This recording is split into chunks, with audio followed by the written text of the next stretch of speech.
शत्रु सीमा लांघ न जाए, खड़े रहे चट्टानों से। देशभक्ति क्या होती है तुम पूछो जरा जवानों से। वीर सपूतों की गाथा सारा भारत ही गाता है, देख के इनका जज्बा दुश्मन भी थर्राता है। मिलती है वर्दी जिनको वो किस्मत वाले होते हैं, उनके होने से ही हम रातों को चैन से सोते हैं। रहे सलामत वीर हमारे, निकले दुआ जुबानों से, भरा पड़ा इतिहास हमारा वीरों के बलिदानों से। एक कवि की इन पंक्तियों को सुनकर हर भारतीय का मस्तक भारतीय सेना के प्रति गर्व से भर जाता है। जोश, उन्माद और अनुशासन की अद्वितीय छवि के साथ भारतीय सेना सिर्फ एक सशस्त्र बल नहीं, बल्कि राष्ट्र के आत्मविश्वास और स्वाभिमान का प्रतीक है। सैनिकों की जयकार वीरों का मान है, हमारी धरती माँ का यही स्वाभिमान है। जय हिंद जय हिंद जय हिंद की सेना, वीरों की सेना भारत की सेना। हम है वो वीर सिपाही जो नभ में उड़ते हैं, धरती पे जलते हैं। हम है वो वीर सिपाही। भरोसे की नींव पर खड़ी, सुरक्षा की दीवार बनकर डटी, ताकत के शिखर पर पहुंचने वाली और बलिदान की मिट्टी से सींची हमारी भारतीय सेना साहस, समर्पण और बलिदान की छवि है। राष्ट्र का अभिमान है, शान है, जान है। शौर्य और पराक्रम की जीवंत मिसाल है भारतीय सेना। दिल में है तिरंगा, सपनों में है वतन। हम तो हर कदम पर लड़ते हैं दुश्मन। जज्बा है हर दिल में, हम तो है तैयार। भारत की हिफाजत मेरा है अधिकार। हम है वो वीर सिपाही जो नभ में उड़ते हैं, धरती पे चलते हैं। हम है वो वीर सिपाही। 15 जनवरी भारतीय इतिहास में एक ऐसा गौरवशाली दिन है जिसे हम सेना दिवस के रूप में मनाते हैं। ये दिन समर्पित है भारतीय सेना की वीरता, अनुशासन और अदम्य साहस को सम्मानित करने के लिए। अपना सर्वोच्च बलिदान करने वाले सैनिकों को याद करने का अवसर प्रदान करता है ये दिन। आज का कार्यक्रम जय हिंद की सेना समर्पित है भारतीय सेना को। कार्यक्रम एक प्रयास भारतीय सेना को धन्यवाद देने का कि हम यहाँ सुरक्षित हैं क्योंकि वो वहाँ सीमा पर हमारे रक्षक हैं। जय हिंद जय हिंद जय हिंद की सेना, वीरों की सेना भारत की सेना।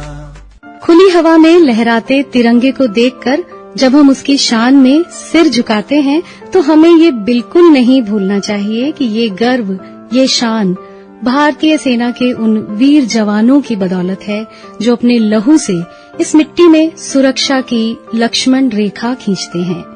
हमारी उम्मीद उस सेना से है जो केवल एक संस्था नहीं है। वर्दीधारी सैनिक हमारी, आपकी, सबकी छवि है, हमारी शक्ति और आत्मा का प्रतिरूप है। किसी भी देश की सुरक्षा में उसकी सेनाओं का अहम योगदान होता है। सेनाएं भूमि, जल और आकाश में अपनी मौजूदगी से देश को सुरक्षित रखने का काम करती हैं। भारतीय सेनाओं को सशस्त्र सेनाओं के नाम से जाना जाता है। भारतीय थल सेना, भारतीय वायु सेना और भारतीय नौसेना। भारत के राष्ट्रपति भारतीय सशस्त्र बलों के सर्वोच्च कमांडेंट हैं, जबकि राष्ट्रीय रक्षा की जिम्मेदारी का निर्वहन रक्षा मंत्रालय के माध्यम से किया जाता है। भारतीय सेना की स्थापना हुई 1 अप्रैल 1895 में। इसका मुख्यालय राष्ट्रीय राजधानी में है। भारतीय सेना दुनिया की सबसे बड़ी स्थायी सेना है, जिसे कौशल और क्षमता के आधार पर 65 रेजिमेंट्स में बांटा गया है। धरती पर रक्षा के प्रहरी हैं भारतीय थल सेना। उनकी वीरता का इतिहास कश्मीर की चोटियों, कारगिल की घाटियों और हर उस जगह दर्ज है जहां उन्होंने दुश्मन को पीछे हटाया। थल सेना का हर जवान चलता फिरता जोश और साहस का स्रोत है। जान की परवाह किए बिना दुश्मनों से लोहा लेता, देशवासियों की सुरक्षा सुनिश्चित करता, उसका हर कदम इस संकल्प को दोहराता है कि हम यहाँ केवल जीतने के लिए हैं। डॉक्टर अनुराग जायसवाल, प्रोफेसर रक्षा अध्ययन विभाग, मेरठ कॉलेज, मेरठ। भारतीय सेना भी जो है एक ऐसा संगठित बल है जिसे भारत की सुरक्षा और संरक्षा के लिए प्रशिक्षित किया जाता है। दो कार्य करती है, एक तो आंतरिक खतरों से सुरक्षा के समय मदद करती है और बाह्य खतरों से रक्षा का मुख्य कार्य करती है। सेना का जो उद्देश्य है वह है कि भारतीय नागरिकों की सुरक्षा और भारतीय सीमाओं की रक्षा करना और शांति बनाए रखना, देश की अखंडता को सार्वभौमिक बनाए रखना। अगर देश के अंदर किसी भी प्रकार के आंतरिक खतरे हैं और आंतरिक खतरे में भी सेना, अगर देश की सरकार या देश के प्रशासन को भारतीय सेना की आवश्यकता है तो वह उसमें अपना पूर्ण सहयोग और समर्थन देती है। जो भी उसे जिम्मेदारियां दी जाती हैं किसी भी प्रकार की, वो उसे अपनी पूर्ण क्षमता के साथ निर्वहन करती है। सेना हमारे यहाँ 3 प्रकार की होती है मुख्य रूप से, थल सेना, वायुसेना और नौसेना। तो जो सबसे बड़ी सामरिक विरचना है या जो सबसे बड़ी सेना होती है वह लगभग किसी भी देश की या हमारे देश की भी, तो वह थल सेना है। तो थल सेना का संगठन ही सबसे बड़ा संगठन होता है। ऐसे ही जो हमारी वायुसेना है, तो वायुसेना का भी 2 ही इस प्रकार के उद्देश्य, एक तो युद्ध के समय में अपनी भूमिका का निर्वहन करना, टारगेट्स वगैरह दिए जाते हैं कि आपको ये अचीव करना, वो उसको पूरा करती है। जरूरत के समय जब राष्ट्र के ऊपर किसी भी प्रकार की प्राकृतिक आपदा हो, विपत्ति हो, या इसके अलावा विदेशों में भी अगर किसी भी प्रकार की समस्याएं हैं तो उसमें भी जो है भारतीय वायुसेना भी अपनी महत्वपूर्ण भूमिका का निर्वहन करती है। एयर ड्रॉप्स करने हैं, जहां पर राशन सामग्री पहुंचानी है, तो थल सेना उतनी आसानी से नहीं पहुंचेगी वहां पर उतनी जल्दी। तो हमारी वायुसेना जो होती है वह अपने साधनों से बहुत तीव्र गति से उन क्षेत्रों में पहुंचकर राहत सामग्री को पहुंचाना, लोगों को इवैक्यूएट करना, लोगों को वहां से निकालना, ये सब काम करती है। नौसेना है तो नौसेना की भी मुख्य जिम्मेदारी जो अपनी समुद्री सीमाओं की रक्षा करना है। सेना के माध्यम से देश सेवा का आनंद साझा कर रहे हैं डॉक्टर नरेंद्र कुमार आहूजा। आप पूर्व में भारतीय सेना में कर्नल रहे हैं और आर्मी मेडिकल कोर में आपने सेवाएं दी हैं।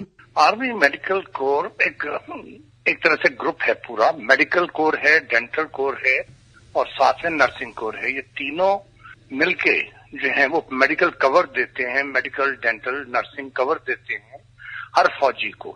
और उसी के सहारे एक जवान को, एक अफसर को, जब बॉर्डर पे होते हैं, कहीं भी होते हैं, सबको ये विश्वास होता है कि अगर हमें कोई बीमारी है, कोई तकलीफ है, तो हमें तो कोई देखने वाला है। और हमारे हर जगह, पूरे जगह हॉस्पिटल्स में बने हुए हैं, बेस हॉस्पिटल होते हैं, आगे एडीएस तक जाते हैं हम लोग। हर एक आरएमओ, एक जो मेडिकल ऑफिसर होता है, वो हर यूनिट के साथ रहता है आखिर के, जहां पे मर्जी हो।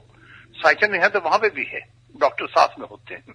और वो पूरी देश के हर जवान की, पूरे हर फौजी की, चाहे वो जवान हो, चाहे अफसर हो, चाहे नेवी हो, चाहे एयरफोर्स हो, सब जगह इनको देखता। 24 साल मैंने फौज में नौकरी करी। जब मैं फौज में 1970 में ही गया था तो 71 में ही बांग्लादेश ऑपरेशन शुरू हो गए। उनको जाना पड़ता है as a casualty evacuation officer या ब्लड, बिल्कुल बॉर्डर तक जाना पड़ता है, वो रहे। उसके बाद में मुझे दूसरा टेन्योर मौका, सर्विस का, देश की सेवा करने का मौका मिला नागालैंड में। मैं तो इसको तो आनंद ही कहता हूँ। यूनिफॉर्म पहनने के बाद शायद डर नहीं लगता, चाहे वो गोलियों की आवाज हो, चाहे वो बॉर्डर हो, चाहे जो मर्जी हो, आनंद है। और सेवा, देश की सेवा कर रहे हैं, इससे बड़ी बात और क्या। नभ का अपराजेय बल, नभ में विजय की उड़ान, भारतीय वायुसेना। देश पुकारे जब सबको, दुख सुख बांटे एक समान, नीली वर्दी वालों का दल, बढ़ता आगे सीना था, वायुसेना की ये शान, पीछे हो या करे कमान, मन खतरा कोई आए अगर, छाए नभ पर काल समान।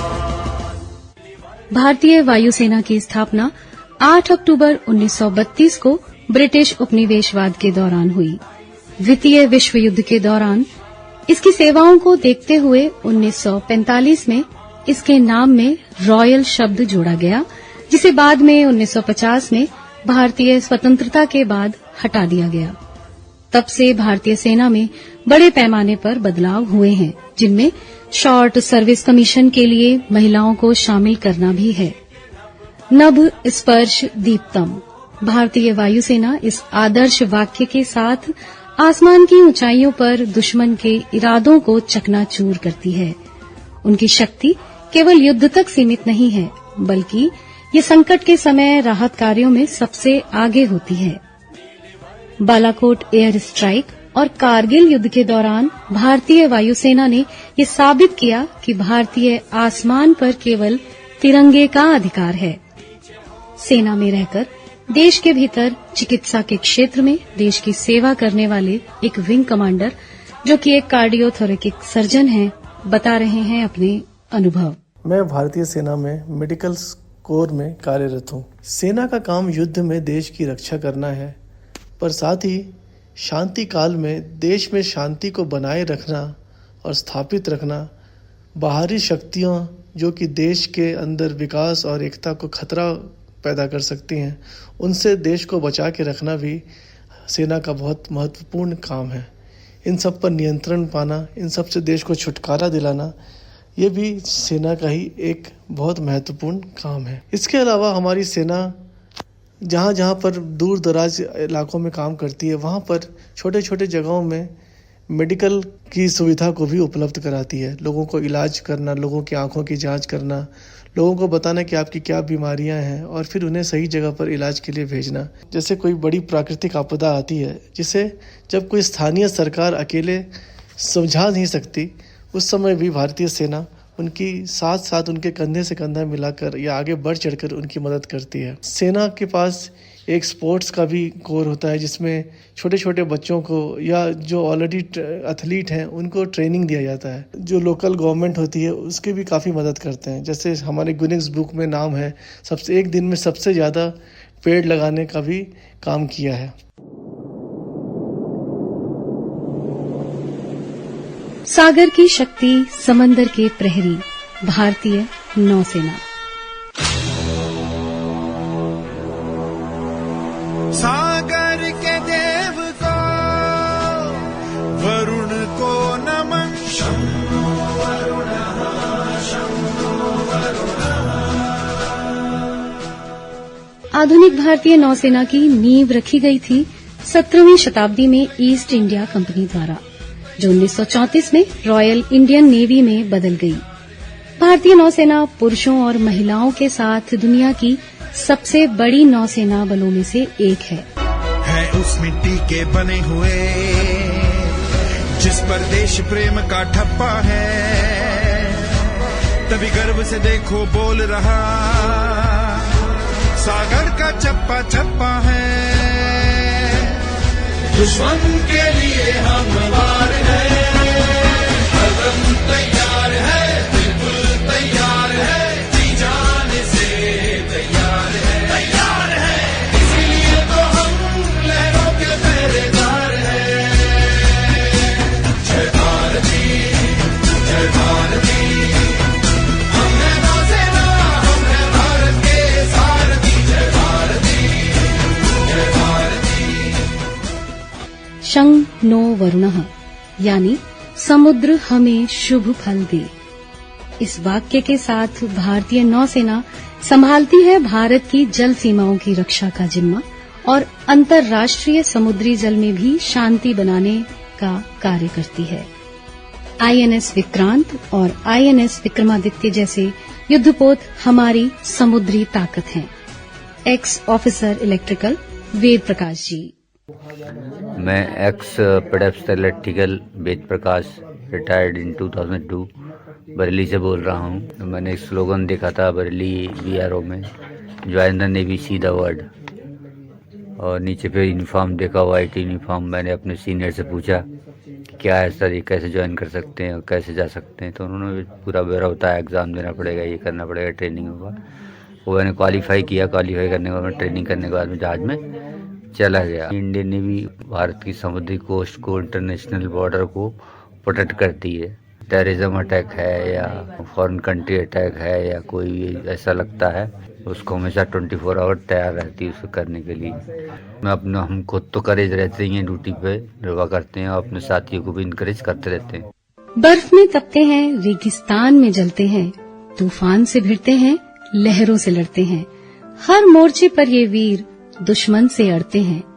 इनकी सांसों में बसी है देशभक्ति की बात, हर बूंद लहू की कहती है वतन है मेरी जात। वीरता और बलिदान की गाथा कहता भारत पाकिस्तान युद्ध केवल भौगोलिक सीमा संघर्ष नहीं था, बल्कि टकराव था धर्म, विचारधारा और राष्ट्रीय स्वाभिमान का। पाकिस्तान की लगातार साजिशें और भारत की संप्रभुता की रक्षा के लिए मजबूती से खड़े रहने का जज्बा मुख्य वजह थी इस युद्ध की।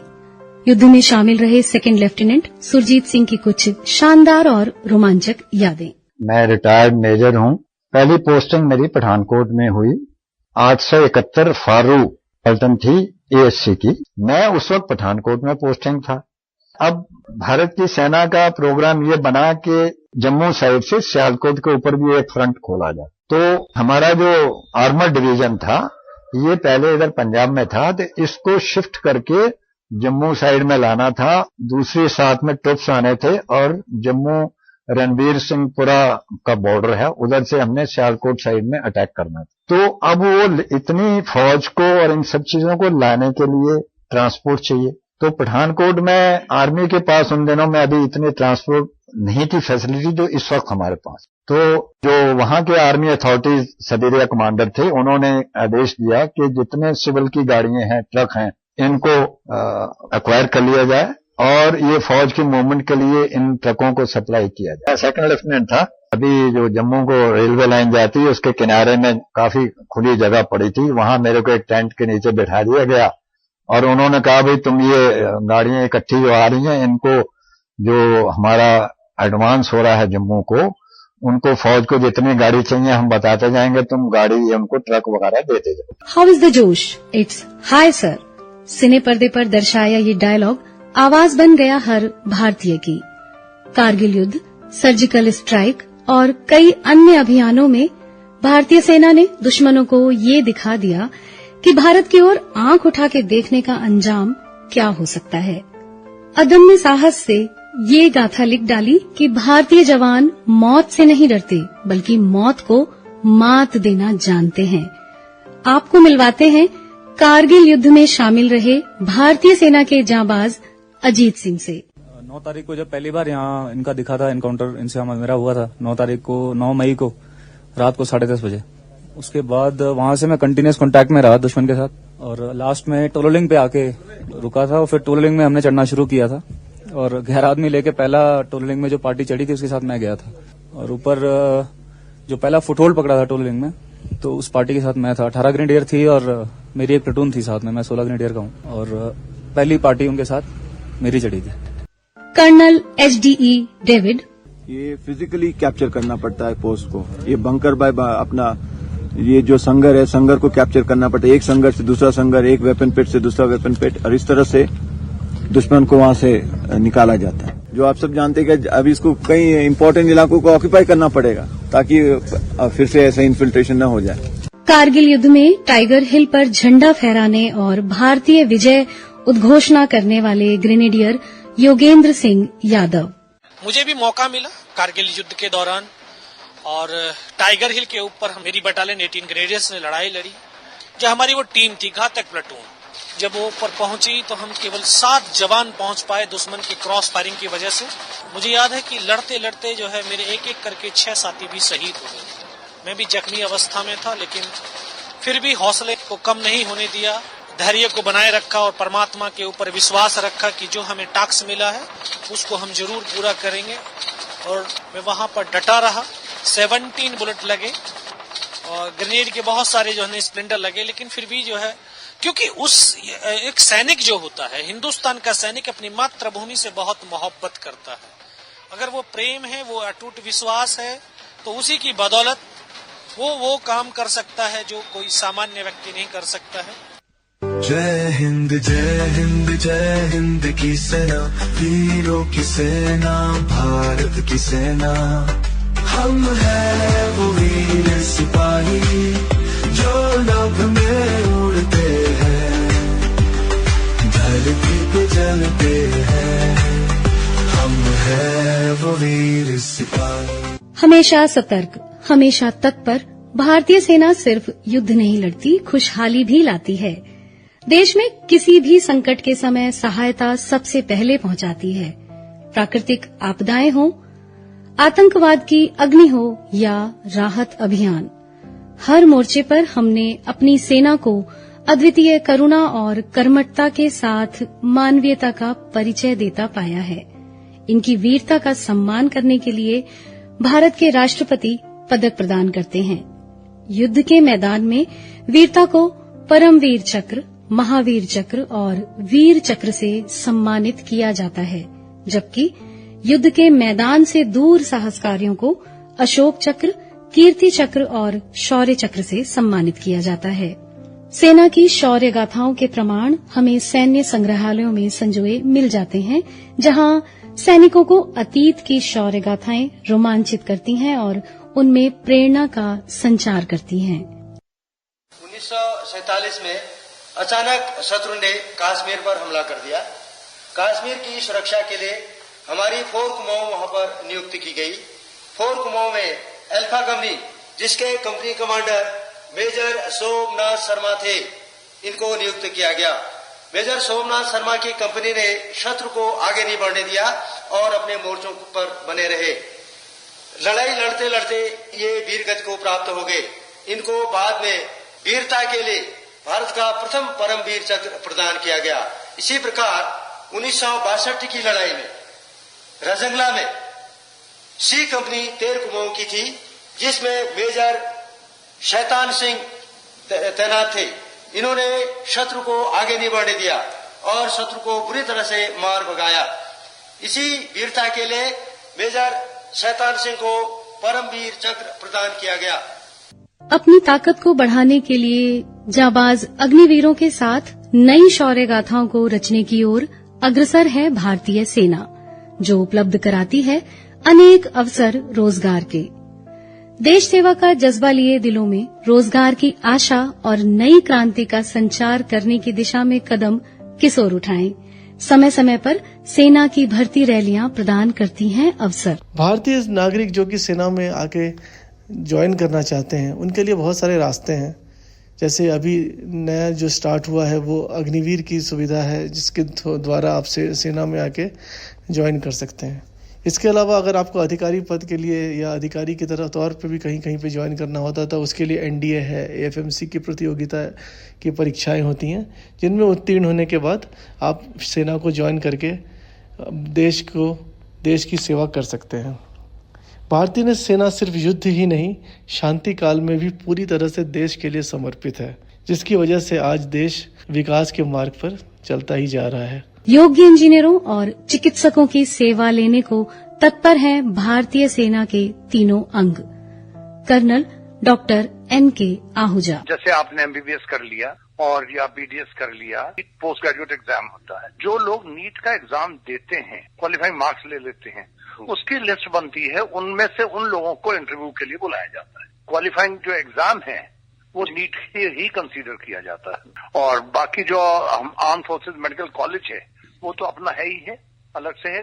दिल्ली में भी कॉलेज है जो इनके अपने जो आर्मी के स्टूडेंट्स हैं, जो शुरू से ही पढ़ रहे हैं, जो 12th के बाद में जिन्होंने मेडिकल कॉलेज, जो आर्मी के मेडिकल कॉलेज में ही एडमिशन ले लेते हैं, उनका डायरेक्ट हो जाता है।